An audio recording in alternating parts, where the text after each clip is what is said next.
Glória a Deus.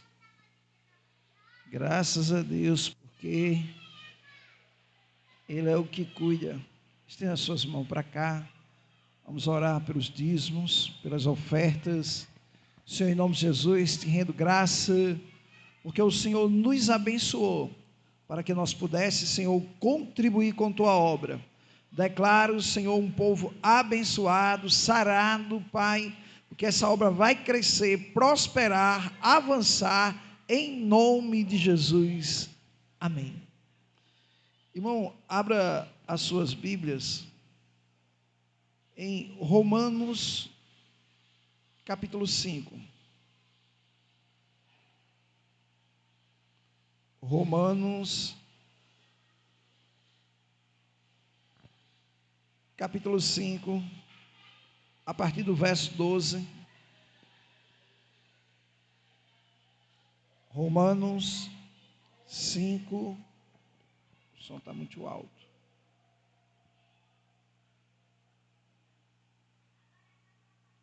Glória a Deus. Romanos capítulo 5, olha só o que diz a palavra do Senhor. Romanos 5, verso 12, diz assim: portanto, assim como por um só homem entrou o pecado no mundo, e pelo pecado a morte, assim também a morte passou a todos os homens, porque todos pecaram. Verso 13: porque até o regime da lei não havia pecado no mundo, mas o pecado não é levado em conta quando não há lei.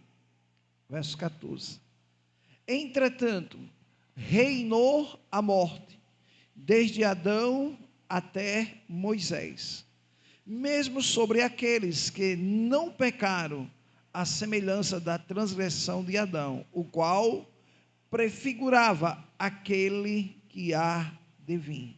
Verso 15: todavia, não é assim o dom gratuito como a ofensa, porque se pela ofensa de um só morreram muito mais a graça de Deus e o dom pela graça de um só homem, Jesus Cristo, foram abundantes sobre muitos. Amém. Irmão, hoje eu quero falar sobre o caráter de Deus,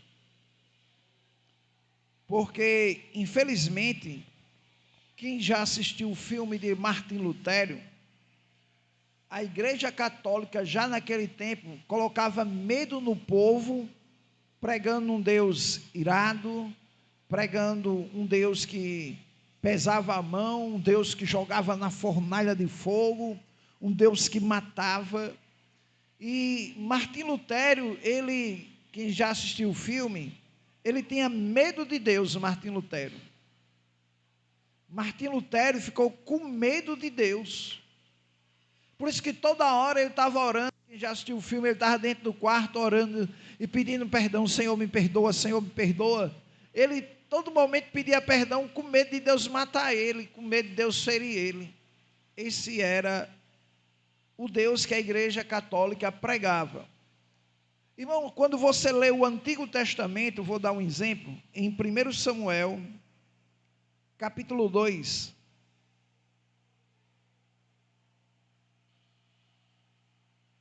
1 Samuel, capítulo 2, verso 1.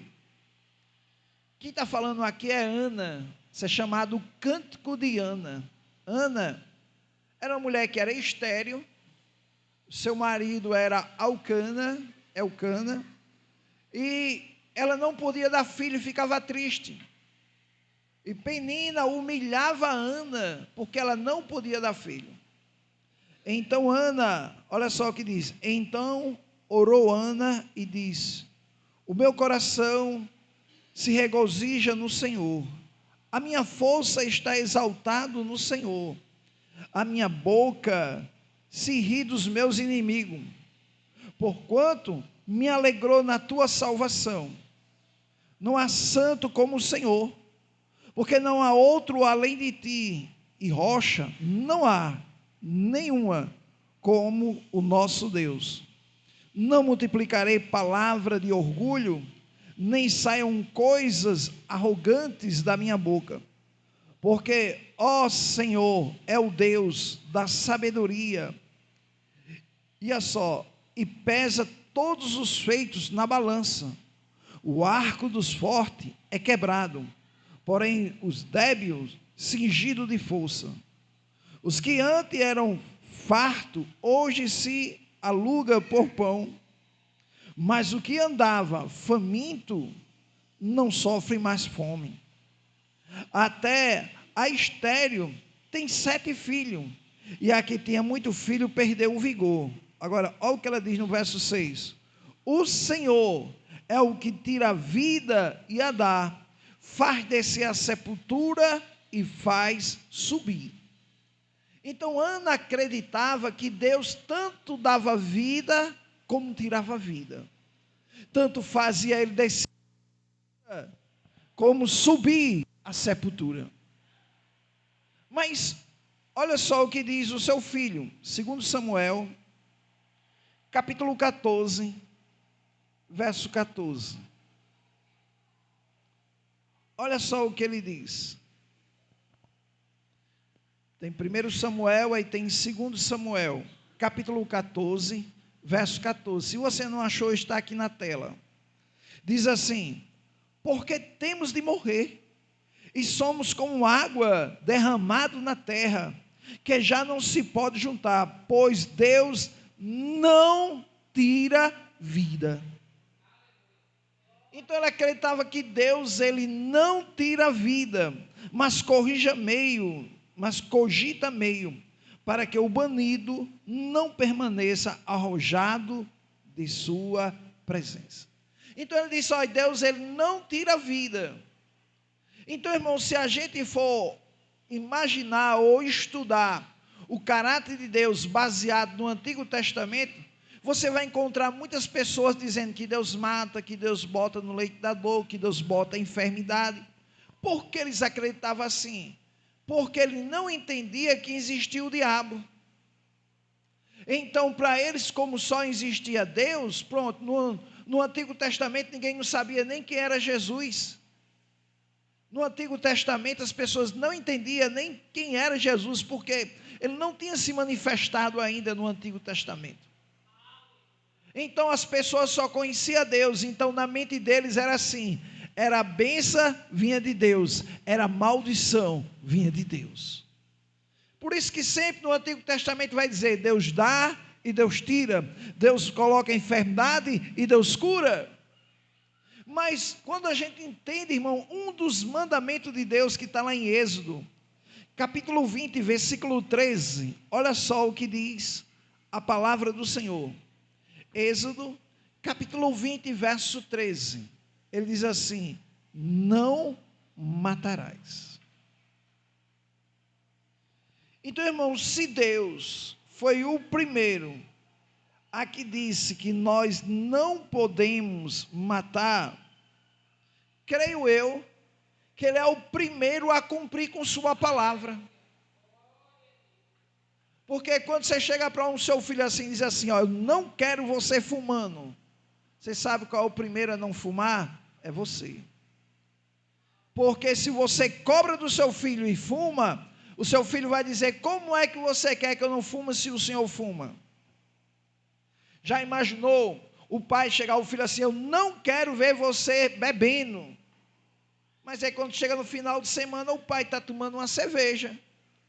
Aí o filho vai dizer: o senhor não quer que eu beba, e o senhor pode beber.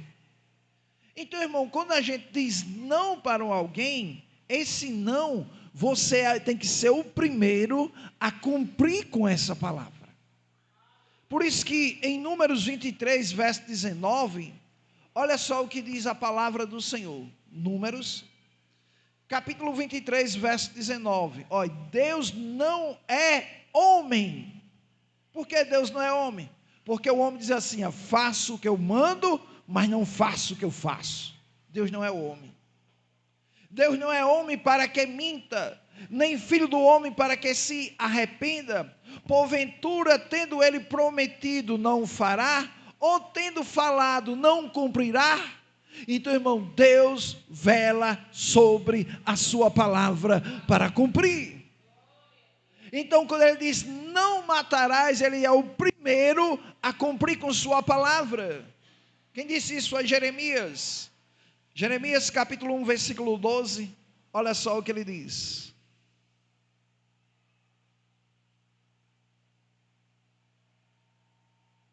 Profeta Jeremias, capítulo 1, verso 12. Olha só. Disse-me o Senhor: viste bem, porque eu velo sobre a minha palavra para cumprir. Então, irmão, Deus é o primeiro que cumpre com sua palavra. Então, irmão, a morte nunca esteve no plano de Deus. Deus, quando criou o Éden, lá não tinha cemitério. Por que não tinha cemitério? Porque Deus não fez o homem para morrer. Porque eu e você, quando Deus criou o homem, Ele disse: façamos o homem a nossa imagem, conforme a nossa semelhança. Então, irmão, Deus é eterno, fez o homem para ser eterno. Então, o capítulo 1 e o capítulo 2 é os dois capítulos perfeitos da Bíblia. Mas no capítulo 3 o homem pecou. E quando o homem pecou, entrou a morte no mundo. Por isso que eu decidi começar aqui com Romanos. Vamos voltar onde a gente começou. Romanos, capítulo 5, versículo 12. Porque Paulo tinha consciência disso. E olha só o que ele diz. Portanto, assim como por um só homem, que homem? Adão, o pecado entrou, olha só, o pecado entrou no mundo e pelo pecado entrou o quê? A morte. Então, isso prova que a morte não estava no plano de Deus. Então, Deus, quando fez o homem, Ele fez o homem para ser eterno. Por isso que, olha só o que diz João 3,16. Porque Deus amou o mundo de uma tal maneira, que deu o seu Filho unigênito, para que todo o que nele crê não morra, não pereça, mas tenha a vida eterna. Então, irmão, Deus não fez o homem para morrer, mas por causa do pecado, entrou a morte espiritual e entrou a morte física no mundo. Mas isso não estava no plano de Deus. Por isso que Romanos capítulo 6, verso de número 23, olha só o que diz a palavra do Senhor. Porque o salário do pecado é a morte. Preste bem atenção, a parte A desse versículo diz que o salário do pecado é a morte. Por isso, irmão, para que a dívida fosse paga, Jesus, ele teve que morrer no meu lugar, no seu lugar, porque o salário do pecado é a morte. Mas olha só, mas o dom, o presente gratuito de Deus é a vida eterna em Cristo Jesus, o nosso Senhor. Então, irmão, Ele promete para mim e para você é vida eterna. Então, um crente, depois que ele aceita Jesus, a morte para ele é sair dessa situação para uma vida melhor. Paulo foi um dos tais que ele falou para ele, Paulo escrevendo em Filipenses, olha só, capítulo 1, verso 21, Filipenses, olha o que foi que Paulo disse sobre a morte para ele, como era: porquanto para mim o viver é Cristo, e o morrer é o quê? É lucro. Então não é perca. Mas toda vez que a gente perde um parente, para nós é uma perca. Mas se ele morreu com Cristo, para ele é lucro. Por quê? Porque quem morre vai estar com quem? Olha o que Paulo diz, verso 22. Entretanto, se eu viver na carne, ou quer dizer, no corpo, traz fruto para o meu trabalho, para o meu evangelismo, para pregar a palavra, para louvar o Senhor, para contribuir com a obra do Senhor, já não sei o que hei de escolher.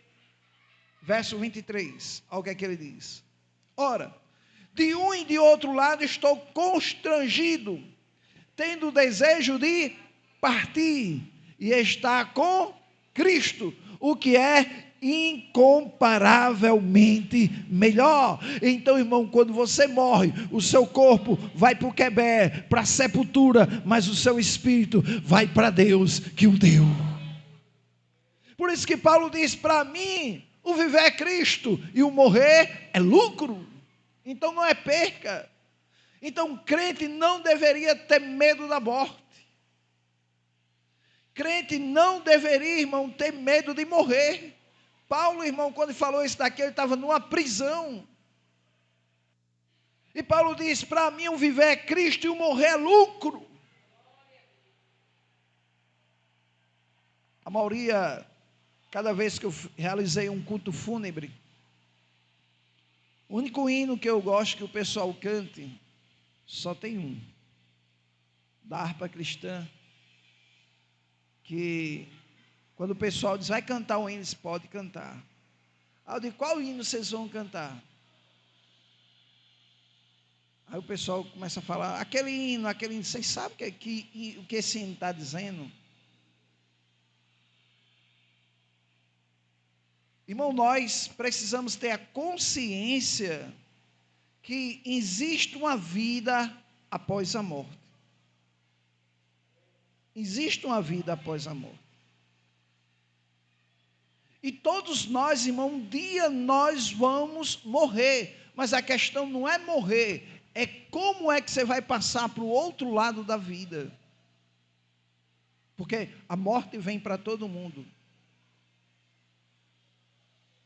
Então, se você, irmão, morre em comunhão com Deus, você passa para o outro lado da vida em comunhão com Deus. Mas se você morre sem comunhão com Deus, você passa para o outro lado da vida sem comunhão com Deus. Então, irmão, é na vida que você escolhe como é que você quer passar a sua eternidade. É em vida. Depois da morte, irmão, não tem escolha. Tem a música que se cantava muito, hoje quase não escuta mais. O homem pode ser famoso no mundo inteiro, ter muitos amigos e muito dinheiro, mas quando ele morrer, nada pode levar. A multidão levará para o cemitério, mas de lá para frente o caso é mais sério. Não terá ninguém para o acompanhar. Saiba que depois da morte segue seu juízo. Não se preparou enquanto era preciso adorar a Deus e abster-se do mal. Agora não adianta prece nem Ave Maria, e aguardar para o último dia a condenação do juízo final. Então, irmão, isso é real.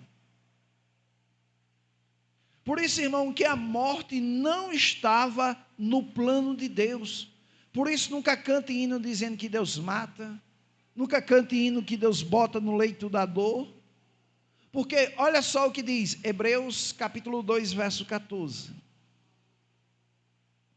Hebreus capítulo 2, versículo 14.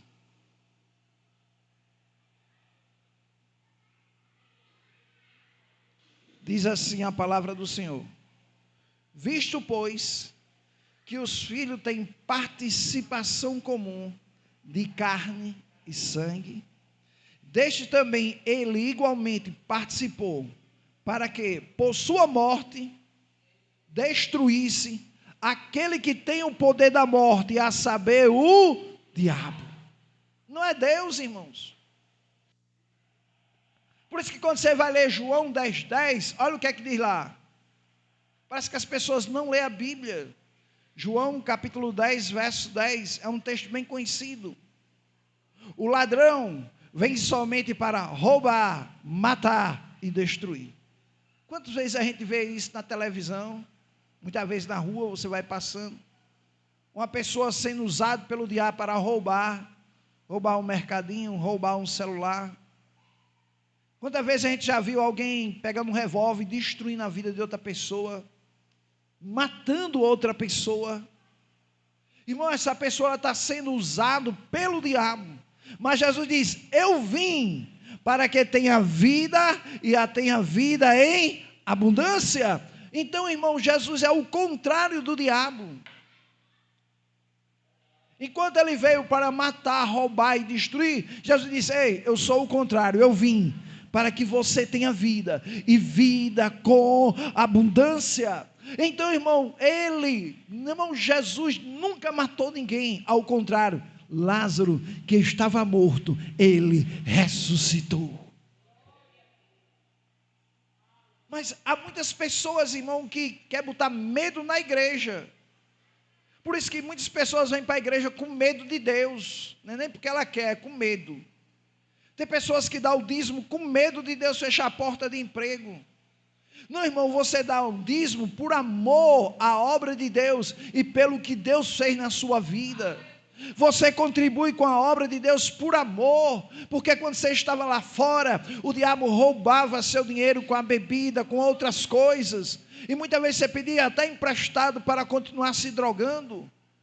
Mas agora você tem, a Bíblia diz que o desejo de Deus é que você tenha, para que você possa abençoar a obra de Deus. Então nós não damos o dízimo, não é com medo de Deus não, é porque Ele nos abençoou e nós abençoamos a obra do Senhor.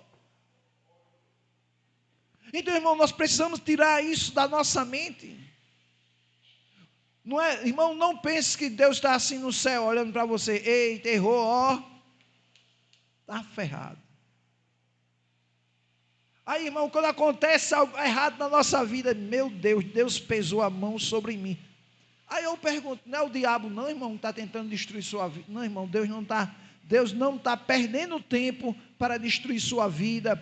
Deus não está perdendo tempo para colocar enfermidade em você. Deus, irmão, está sentado no céu, olhando para você, e sabe o que é que Ele diz para mim e para você? Este é o meu filho amado, esta é minha filha amada. Deus não está chateado com você, Deus te ama você. É diferente. A Bíblia diz, irmão, em Romanos capítulo 5, olha só o que diz a palavra do Senhor, versículo número 19. Porque como pela desobediência de um só homem, muitos se tornaram pecadores, assim por meio da obediência de um só, muitos se tornarão justos. Ao versículo 20, aí ele diz: sobreveio a lei para que avultasse a ofensa, mas onde abundou o pecado, superabundou a graça de Deus. Irmão, a gente tem que aprender algo. Tem um pessoal que usa essa palavra graça para pecar, e isso não é o certo, irmão. Há muitas pessoas aí pregando uma graça, não é uma graça, é uma libertinagem. A graça de Deus, irmão, a Bíblia diz: os que receberam a abundância da graça e o dom da justiça reinarão em vida. Não está dizendo vai viver em pecado, não, é para você reinar em vida. Em Tito, capítulo 2, versículo 11, olha só o que Paulo fala sobre a graça.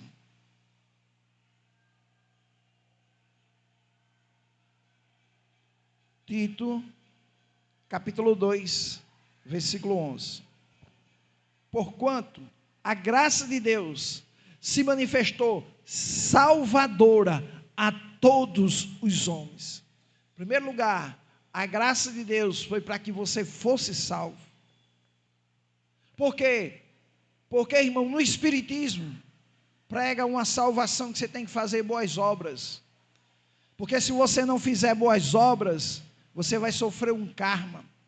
O Espiritismo, quando vê uma pessoa de cadeira de roda, vai dizer assim, porque na vida anterior, na vida passada, esse homem era rico, nunca ajudou a ninguém, nunca deu esmola a ninguém, por isso está carregando esse karma, está de cadeira de roda, porque na vida passada nunca ajudou a ninguém. Aí ele ensina, você tem que estar na favela, dando sopão, você tem que estar ajudando os carentes. Isso é verdade, mas a Bíblia diz que pelas obras ninguém é salvo. O homem é salvo pela graça, mediante a fé. Isto não vem de nós, é um presente de Deus, não vem de obras. Nós fazemos obras não para ser salvo, nós fazemos obras porque nós já somos salvos, é diferente. Eu ajudo as pessoas não é para ser salvo, eu ajudo porque eu tenho um coração generoso e já sou salvo.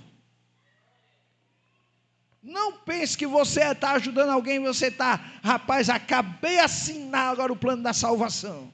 Não, irmão, não. Se fosse pela obra, Jesus morreu em vão. Jesus morreu em vão. Porque só é fazer boas obras, não precisava Jesus ter morrido. Era só você ajudar o necessitado, dar uma oferta ali, dar um sacolão para ir, dar um sacolão para outro. Aí eu pergunto, e o cara está desempregado, que não pode dar, só pode receber? Então nunca ia ser salvo. Mas a graça é tão importante, que tanto ela veio para o pobre, como veio para o rico, tanto veio para o negro, como veio para o branco, tanto veio para os Estados Unidos, como veio para o Brasil. A graça de Deus se manifestou salvadora a todos os homens. Versículo 12, aí olha só o que ele diz, educa-nos, para quê? Qual o propósito dela? Renegar-se a impiedade, as paixões mundanas, vivamos no presente século, sensata, justa e piedosamente. Você sabe o que é uma pessoa justa? É uma pessoa que você não tem como apontar ela. Então, irmão, nós precisamos entender, por isso que Romanos, capítulo 5, versos 14, olha o que diz. Romanos 5, 14. Entretanto, reinou a morte.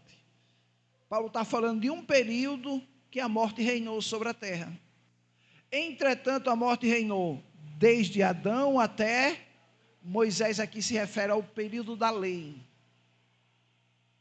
Depois que Adão pecou, ele deu legalidade para que o diabo entrasse e praticasse suas obras de matar, roubar e destruir. Mas alguém pode dizer assim, mas pastor, não foi Deus que mandou o dilúvio e matou toda a humanidade? Eu disse, não, peraí, não é tão assim não. Em primeiro lugar, você tem que entender a Bíblia. A Bíblia vai dizer assim, por causa da multiplicação do pecado sobre a terra. O que é que a Bíblia diz? O salário do pecado era o quê? Então veio um juízo sobre aquela humanidade. Deus é tão bom, que no período do dilúvio ele chamou Noé para construir o quê? Uma arca. E qual era o propósito? Daquela humanidade ser salva. E Noé foi o pregoeiro da justiça. Noé saiu, depois que ele construiu a arca, ele saiu dizendo, pessoal, vai vir um dilúvio, eu quero dizer a vocês, que quando o dilúvio vier, vai morrer toda a humanidade, mas Deus me chamou para construir uma arca, e quem entrar dentro da arca, será salvo. As pessoas não dão crédito a Noé. É igual eu e você hoje, pessoal, Jesus é o caminho, é a verdade, é a vida, deixa a bebida, deixa as drogas, venha para Jesus, e o povo não quer, e a gente diz, um dia, Jesus vai voltar, e Ele vai buscar a sua igreja, e não adianta você ser quase crente não, porque tem gente que é quase crente, quase salvo, Jesus quando voltar Ele quase vai.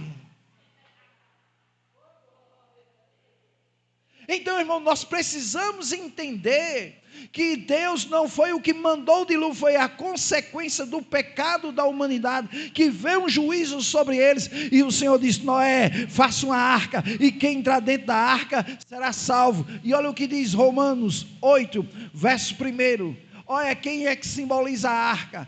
Agora, pois, nenhuma condenação há para os que estão em Cristo Jesus. Então, aquela arca apontava para Jesus. Então, irmão, eu e você precisamos entender que mesmo o diabo tentando matar, roubar e destruir, Deus mandou a arca, e na nova aliança, Deus mandou Jesus. Deus mandou Jesus. Jesus diz: eu sou o caminho, a verdade e a vida. E quando o cabo aceita Jesus, olha o que diz aí, João, capítulo 5, verso 24. É isso mesmo.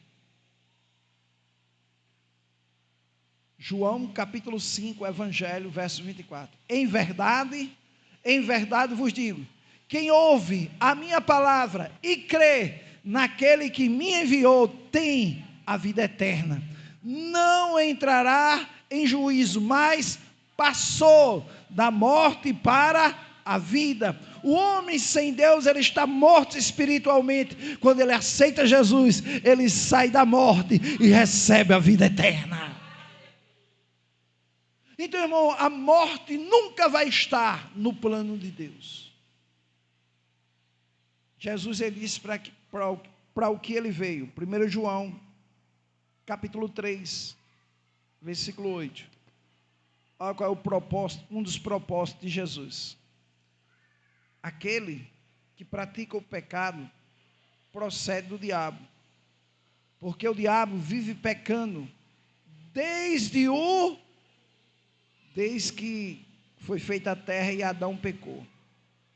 Para isso se manifestou o Filho de Deus, para desfazer as obras do...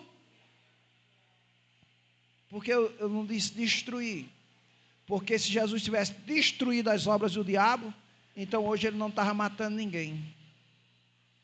Se ele tivesse destruído, não existiria pecado mais. Mas no original o Senhor veio para desfazer as obras do diabo.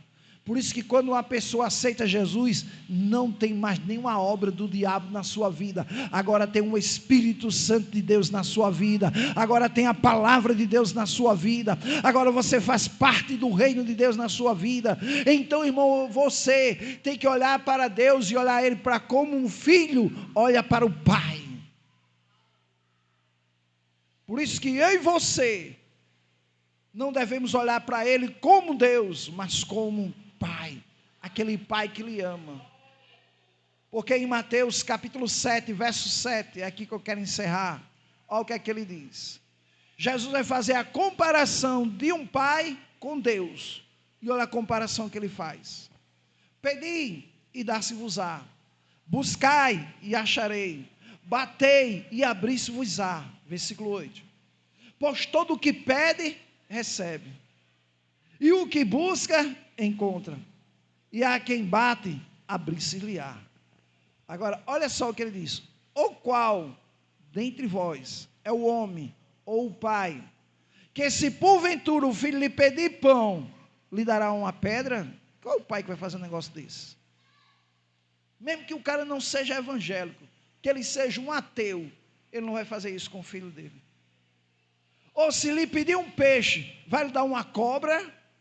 Nunca o pai vai fazer um negócio desse.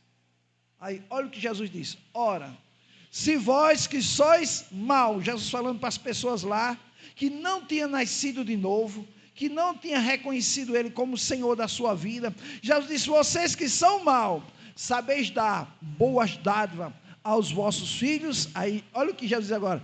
Quanto mais o vosso Pai que está no céu dará boas coisas aos que lhe pedir. Então, irmão, Deus só tem coisa boa para mim e para você. Então, irmão, não espera a maldade de Deus. Por quê? Salmo capítulo 5, versículo número 4. Olha só o que diz. Salmo capítulo 5, verso 4. Pois tu não és Deus, que se agrade com a iniquidade, e contigo não subsiste o mal.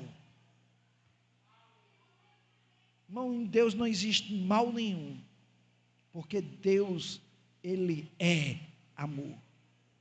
Deus te ama.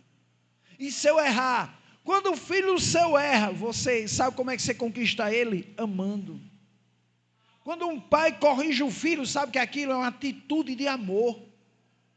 Porque o pai quer o melhor para a vida dele. A Bíblia diz que Deus corrige aqueles que ama, mas as pessoas acham que Deus corrige botando no leito da dor, colocando enfermidade. Irmão, isso não é correção não, isso é maldade. Sabe como é que você corrige? Como é que alguém corrige uma prova? Não, essa está errada, essa está certa. Não, essa pergunta aqui você errou. É assim que corrige. Como é que um pai corrige um filho? Meu filho, senta aqui. Deixa eu lhe ensinar o que é a vida. Não vá por esse caminho não.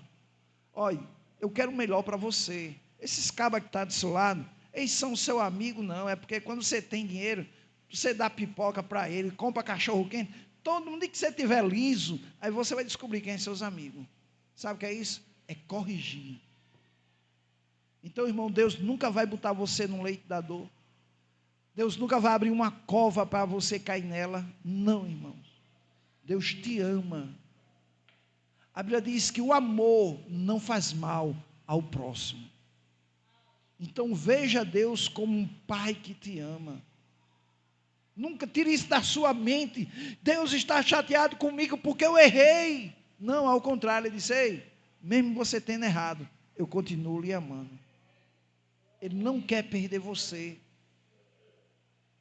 Eu pergunto, quem aqui já foi pai e mãe? Eu pergunto, quando seu filho fez o número 2, quando era novinho ainda, com 1 ano, você jogou o filho fora só porque fez o número 2? Não. Você jogou, foi a fralda fora e continuou com o filho. E por que você acha que Deus vai jogar você fora? Só porque você deslizou? Só porque você fez alguma coisa errada? Não, irmão. Deus vai dizer: eu te amo. Levante, dê a volta por cima e vamos continuar andando mais uma vez. Esse é o nosso Pai. Esse é o seu Pai. Olhe para Ele como um Deus de amor. A misericórdia do Senhor é de geração a geração. Amém? Glória a Deus. Louvado seja o nome do Senhor. O menino vai louvar, meu bichinho. Meu bichinho. É meu bichinho esse rapaz aqui. Rapaz, todo mundo que entra nessa família quer que eu adote. Meu Deus do céu.